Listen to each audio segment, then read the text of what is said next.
Hello and welcome everyone. I am Krishna Borita and you are watching the Literary Lantern by Krishna. This channel is for all literature and language enthusiasts. Whether you are a student, a literature lover, or someone who simply enjoys the beauty of words. Here we explore the depth of literature, classic novels, poetry analysis, short stories, plays, and literary theories. साथ ही हम language learning tips भी share करेंगे जो आपकी English comprehension और communication skills improve करने में हेल्प करेगा. So if you are passionate about literature and language, make sure to subscribe and be part of this literary journey. So आज का हमारा पहला टॉपिक है what is literature. What exactly is literature? Is it just a collection of words, stories, and poems, or is it something more? Literature सिर्फ एक किताब का हिस्सा नहीं बल्कि एक जर्नी है जो हमें नए नजरिए से जीना सिखाती है. So let's start. पहले के ज़माने में लिटरेचर का मतलब सिर्फ लिखी गई चीज़ें था, but today it means creative and intellectual writing that express deep emotions and ideas.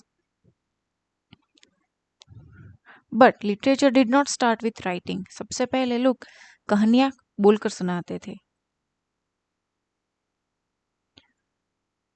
These oral stories were the earliest form of literature. Myths, folks, and epic stories. These were the first forms of literature. जैसे हमारा रामायण हो गया, महाभारत हो गया, ये सब पहले लिखी गई हुई कहानियां हैं जो कि एक लिटरेचर का पहला फॉर्म हुआ करता था. When writing developed, stories were recorded. The epic like Iliad and Odyssey और वेदास जैसे प्राचीन ग्रंथ सबसे पुराने लिखित लिटरेचर में आते हैं. ये सिर्फ कहानियां नहीं थी बल्कि एक समय की सोच और वैल्यूज को रिफ्लेक्ट करती थी. Over time, literature grew into different forms: novels, poems, plays, and essays. आज भी लिटरेचर सिर्फ एक लिखावट नहीं है. It's a way to express, to learn, and to connect with the world. So, next time you read a book or a poem, remember you are part of a tradition that started thousand years ago. So, let's start with the introduction. Literature is an artistic expression of human experiences, emotions, and thoughts. It is more than just words on a page. It has the power to inspire, to question, and to connect with the different cultures, histories, and perspective. एक अच्छी कहानी या कविता सिर्फ पढ़ने की चीज़ नहीं होती, वो एक एहसास होती है जो हमें सोचने पर मजबूर करती है. सो हम अगर कोई कविता या स्टोरी पढ़ रहे हैं तो उसके पीछे लिखने का उस राइटर का इंटेंशन क्या था, उसको अपने एक्सपीरियंसेस को एक्सप्लेन करना था, इसलिए उसने वो कविता लिखी. तो उसको expression of human experiences, emotions, and thoughts. Literature refers to written works that have artistic and intellectual value.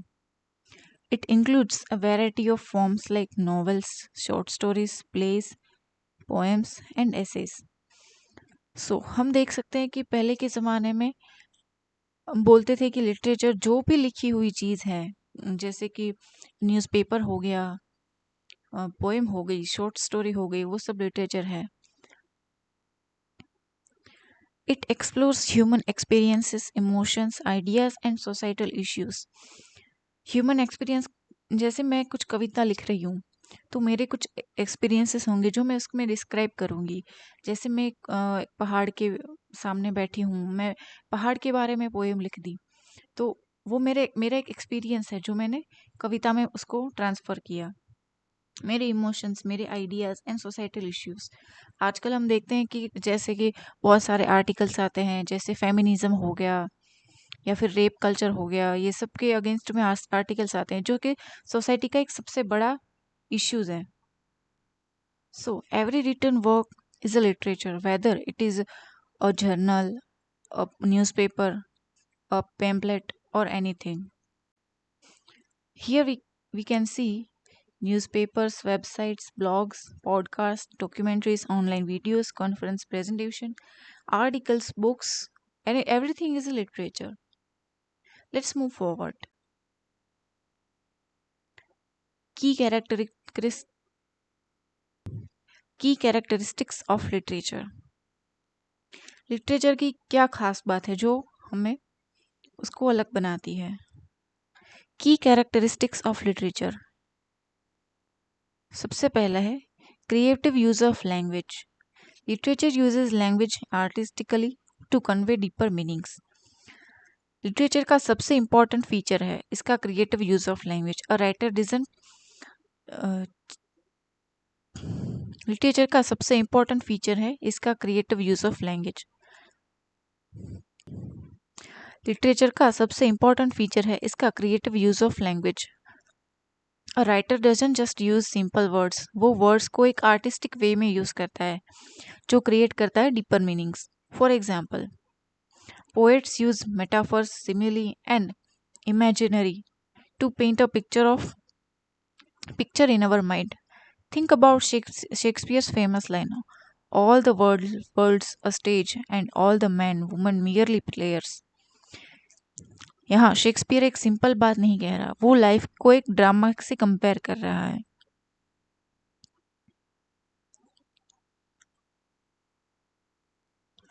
The second point is reflects human experiences. Literature is a mirror of society. ये हमें दिखाता है कि लोग अलग अलग समय और जगह पर कैसे सोचते, फील करते और जीते थे।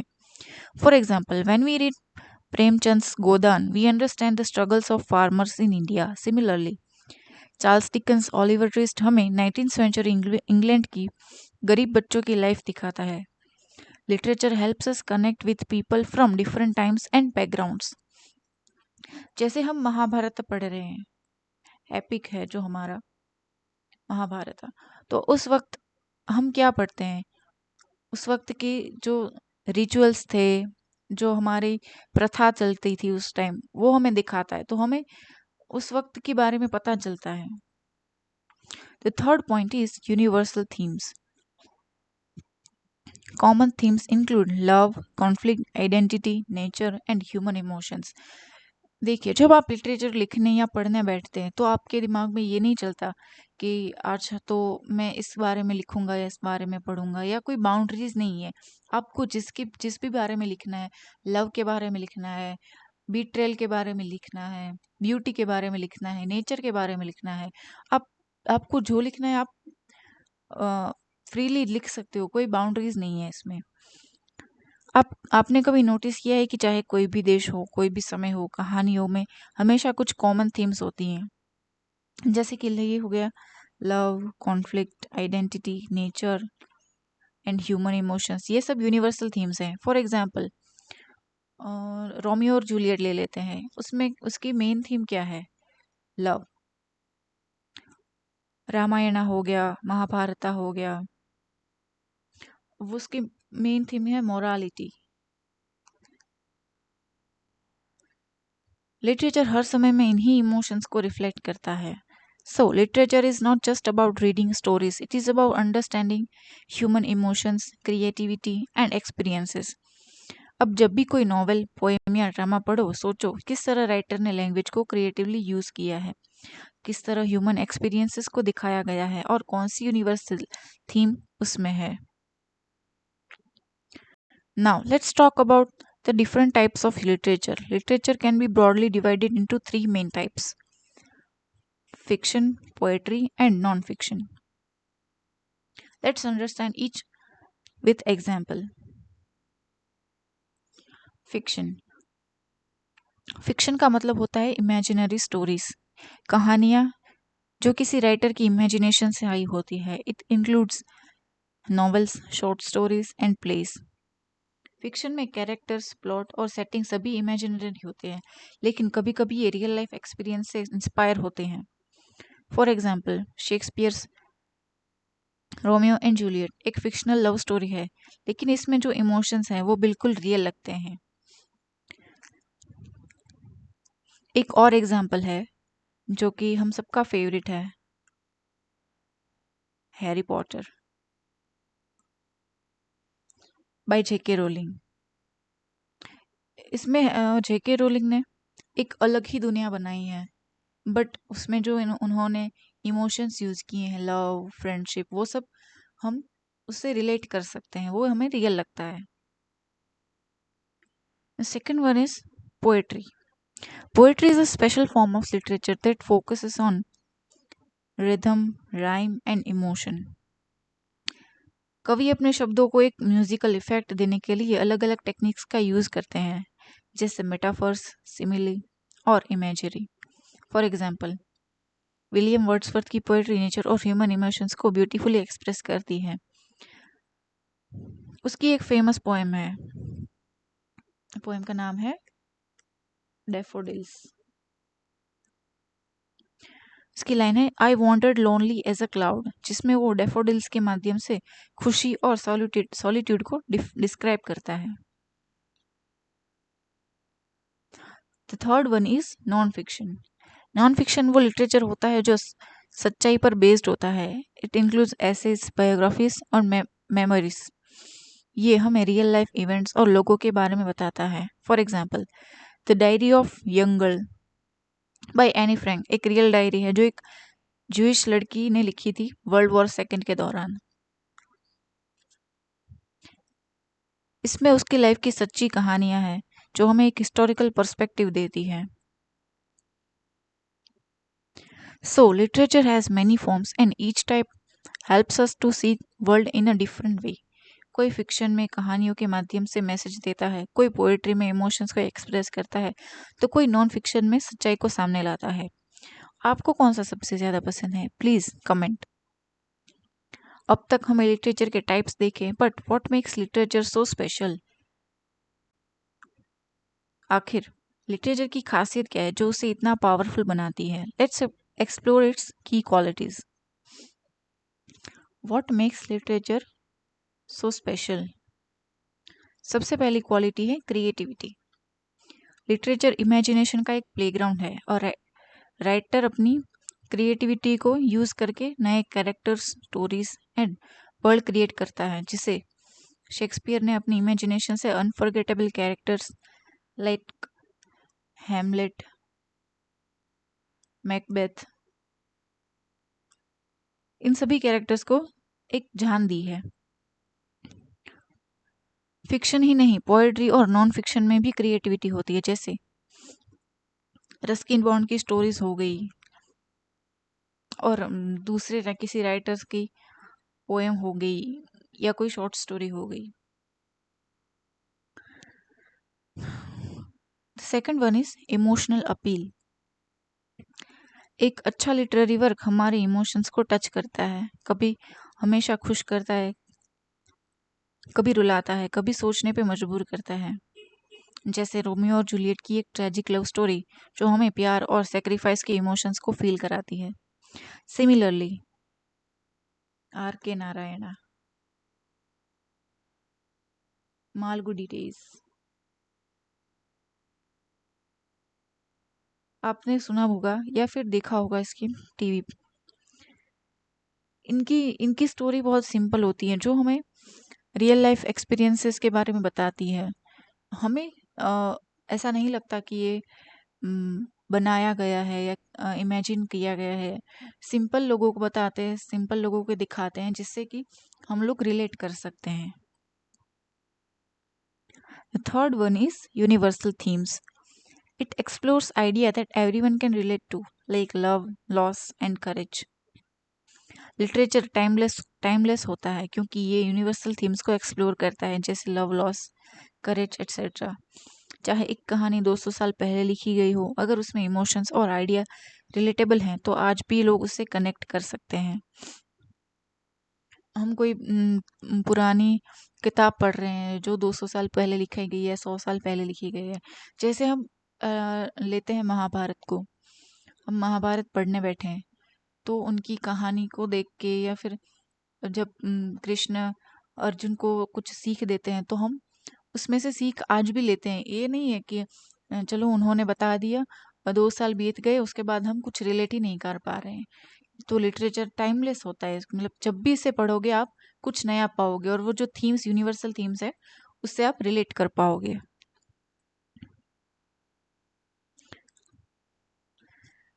फॉर एग्जाम्पल मुंशी प्रेमचंद की स्टोरीज जैसे गोदान में जो क्लास स्ट्रगल दिखाई गई है वो हर जनरेशन के लिए मीनिंगफुल होती है। Fourth one is language beauty. Literature में सिर्फ कहानियाँ या कंटेंट ही नहीं होता बल्कि उसकी प्रेजेंटेशन भी इम्पोर्टेंट होती है। राइटर्स अपनी लैंग्वेज को आर्टिस्टिक और मीनिंगफुल बनाते हैं। ब्यूटीफुल मेटाफर्स, पोएटिक एक्सप्रेशन और इम्पैक्टफुल डायलॉग्स को यूज करते हैं।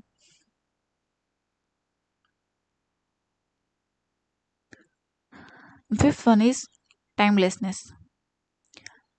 ग्रेट लिटरेचर कभी पुराना नहीं होता, ये हर जनरेशन के लोगों के लिए रेलेवेंट रहता है।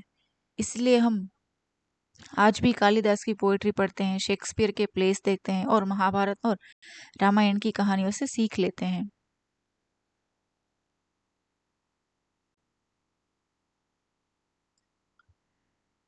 जॉन किट्स की एक फेमस कोट है, a thing of beauty is a joy for ever, it's loveliness increases, it will never pass into nothingness. John Keats कहते हैं कि a thing of beauty is a joy for ever. मतलब literature के बारे में अगर हम इसको रिलेट करें तो जेम जॉन किट्स कहते हैं कि अगर कोई लिटरेचर पुराना भी हो गया तो उसकी जो ब्यूटी है वो कम नहीं होती। उसकी जैसे हम पढ़ेंगे, मैंने कोई किताब पढ़ी तो अगर जितनी बार उसको पढ़ूंगी मैं कुछ नया सीखूंगी। ऐसा नहीं होगा कि चलो मैंने एक बार पढ़ ली तो दूसरी बार मुझे कुछ नया सीखने को नहीं मिलेगा।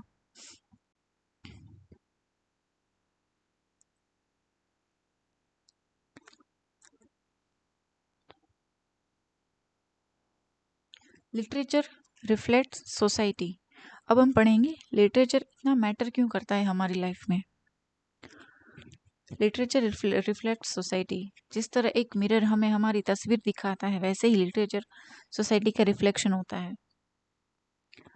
जब भी हम लिटरेचर पढ़ते हैं तो हमें पुरानी कल्चर्स, हिस्टोरिकल इवेंट्स और सोशल वैल्यूज के बारे में नॉलेज मिलती है।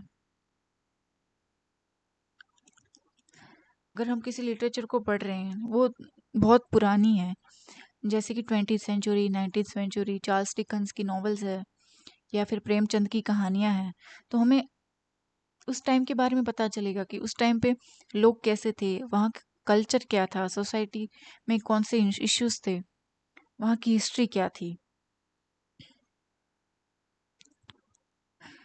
फॉर एग्जाम्पल चार्ल्स डिकन के नॉवेल्स जैसे ओलिवर ट्विस्ट हमें 19th सेंचुरी इंग्लैंड की गरीबी और सामाजिक प्रॉब्लम्स के बारे में बताती है।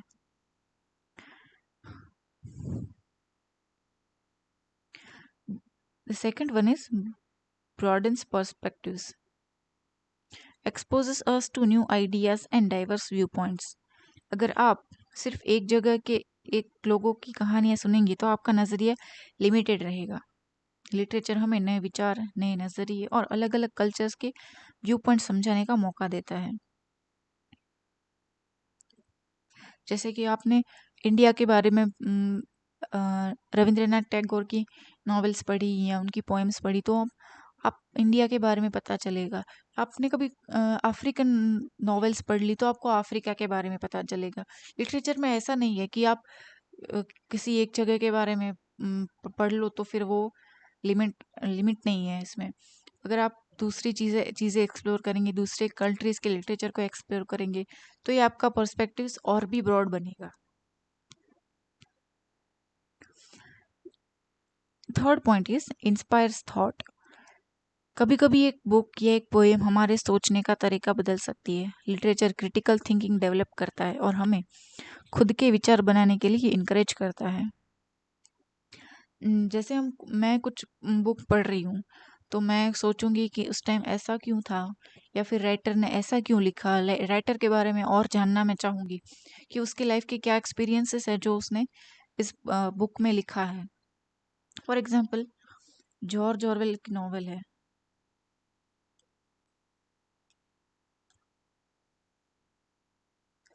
1984। 1984 में जॉर्ज ऑरवेल ने बस पॉलिटिक्स के बारे में बात की है कि पॉलिटिक्स और पावर लोगों को कैसे कंट्रोल कर सकती है। तो ये हमें सोचने पे मजबूर करता है।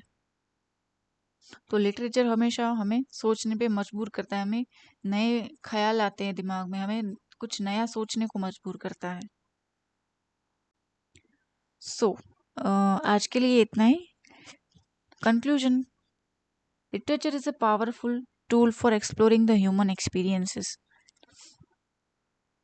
It helps us understand emotions, ideas, and the world around us. Whether it's a fiction, poetry, or non fiction, literature offers insight that shapes our understanding for life. Literature एक ऐसा टूल है जो हमें ह्यूमन एक्सपीरियंसेस को explore करने में help करता है, उनके आइडियाज़, इमोशंस और दुनिया में कौन से कल्चर थे, क्या हिस्ट्री थी, किसी लिटरेचर के पीछे लिखने का क्या कारण था, रीज़न था, क्या इमोशंस थे, उन सब के बारे में सोचने पे मजबूर करता है। सो आज के लिए इतना ही। हम नेक्स्ट क्लास में मिलेंगे, नेक्स्ट वीडियो में। If you like the content, please do like, share and subscribe my channel. Bye students.